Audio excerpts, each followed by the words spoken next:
ঢাকা থেকে ভাঙ্গা পর্যন্ত দেশের প্রথম এক্সপ্রেসওয়ে যার দৈর্ঘ্য ৫৫ কিলোমিটার।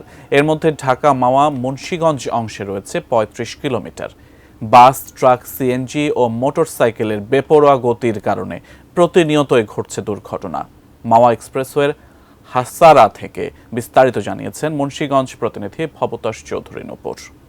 ৩০ কিলোমিটার ঢাকা মাওয়া এই এক্সপ্রেসওয়েতে আপনারা জানেন যে বিভিন্ন সময় কিন্তু বিভিন্ন দুর্ঘটনায় অনেক মানুষ মারা যায়, হতাহত হয় অনেকেই এবং পঙ্গুত্ব বরণ করে অনেকে। এখানে যেই ধরনের যানবাহনগুলো চলাচল করে, যে ফাঁকা রাস্তার কারণে কিন্তু আপনার অনেকেই বেপরোয়া গতিতে কিন্তু যানবাহন চলাচল করে। পাশাপাশি একটা যেই বাসগুলো আছে, গণপরিবহনগুলো আছে বা যেই ধরনের প্রাইভেট মাইক্রোগুলো আছে, সেগুলোর মধ্যে কিন্তু এক ধরনের এই সড়কে উঠলে এক ধরনের প্রতিযোগিতা দেখা যায়। যে এখানকার যেই ফাঁড়ি রয়েছে সেই কর্মকর্তাও জানিয়েছেন যে তাদের জনবল রয়েছে কিন্তু তাদের গাড়ির সংকট রয়েছে।